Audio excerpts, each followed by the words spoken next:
Professor. Wansewo. Taso kula professor. Esewo. Mr. Kyagulanye wandisiza leero. Esewo. Kino kibaga kifaananyi ki era kireka Muzeeyi Museveni.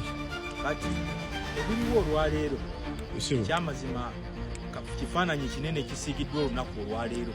Esewo. Naye okulaga kiki ekitegeeza Kyagulanyi okwewandiisa olwaleero nina kuzzaayooko emyaka 5 emabega. Esewo. Kyagulanyi agenda okujja wano mu by-election y'ekyaddondo. Waaliwo bingi ebyali biyita mu fevalinga. Esewo. Naye tugenze okutuuka olunaku olwaleero Kyagulanyi nga at least waali si waalina okuba. In fact Kyagulanyi waali si waalina okuba. Naye wali yaddeko manyi bibiri byonna byanjawulo. Kale njagala nkulaga olwaleero nti Kyagulanyi agenda okujja wano eno yasanga opposition etamufevalinga. Kyagulanyi agenda okujja wano yasanga opposition ate mukuba enkokola etali ku side ye. In fact Kyagulanyi omulimu ogusoose gwasoose okukola ogw'amaanyi gubadde gwa kulondamu bijanjaalo bifu n'alekamu ebijanjaalo ebirungi nti opposition gye yasanga wano eno olwaleero Kyagulanyi taba kujja mawe abadde alina okubeera ku ballot paper.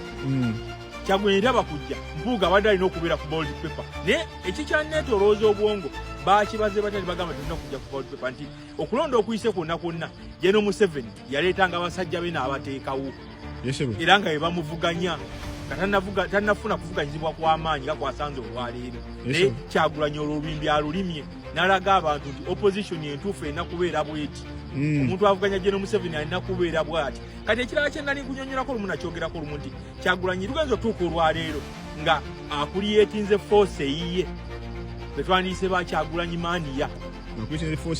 Force eyiye gye twandise ba Kyagulanyi Mania nti mu byobufuzi olina okubeerako n'ebbendobendo erikukkiririzaamu.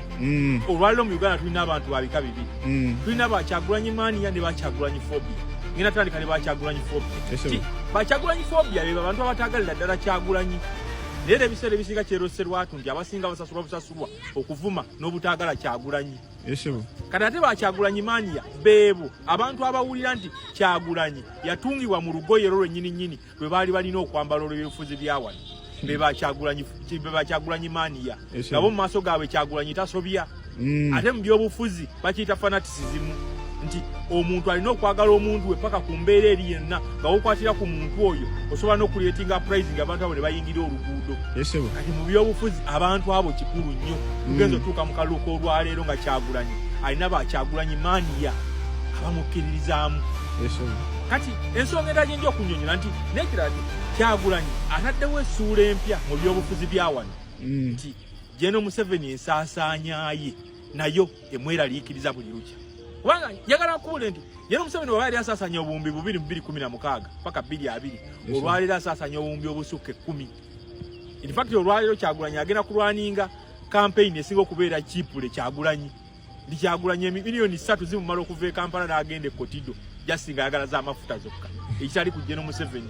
Yalina okugula abaana gyo balabye ababadde ku kisaawe Kololo nga emmere emijoozi buli kimu abaana b'essomero. Kati General Museveni agenda kusanga okusoomoozebwa okwo kw'amaanyi nti campaign ze zigenda mubeerera za bbeeyi ate agenda mukooya. Ekirala Kyagulanyi tujjire mu kaluuka olwaleero nga amaze ku General Museveni emirembe.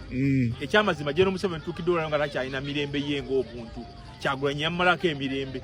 Bw'atasinkana bayimbi yasinkana abaana ba ghetto. Bw'atasinkana abaana ba ghetto abaggulawo myoga. Bw'atakola ekyo abaalina baasisinkana abalala ab'enjawulo bammawu ab'ebibiina ebirala. Kati bwe weesanga mu mbeera eyo mu byobufuzi gw'oba ovuganya abaakutadde ku kikaliriro era abaakutaddeko ekinyiga. Naye kye njagala okugamba munyamanyi nti Kyagulanyi n'ekirala nti we tuli olwaleero Kyagulanyi taba kujja. Ekyamazima General Museveni yali agenda okusanga akaweweevu mu kaluuka 2022 we tuli olwaleero. General Museveni yali amaze okunafuya n'okumanya ebyetaago by'abo bamuvuganya baagala ki. Wayi Dr. Besigye yali amaze okukkiriza nti ebyobufuzi by'ano akoze eki.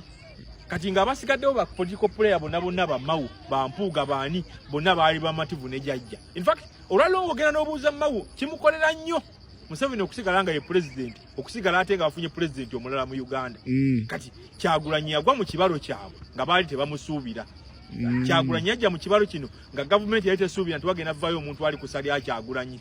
In fact wetuukidde olwaleero nti Kyagulanyi wogenda mu East Africa Kyagulanyi muntu asoose okuva ebweru w'ebyobufuzi najja n'avuganya. Njagala nkuwa ekyokulabirako nti mu biseera bya Nyerere e Tanzania Nyerere yavuganyizibwa omusajja yali Oscar Kambona. Oscar Kambona yavuganya Nyerere paka ku mulundi ogwasembayo. Era katono Nyerere naye bamuvuganye era bamuvuunike. Naye Oscar Kambona naye yali abadde mu gavumenti ya Nyerere okumala ebbanga. Kankutwale Kenya ku mulembe gwa Moi. Moi yavuganyizibwa Kenneth Matiba.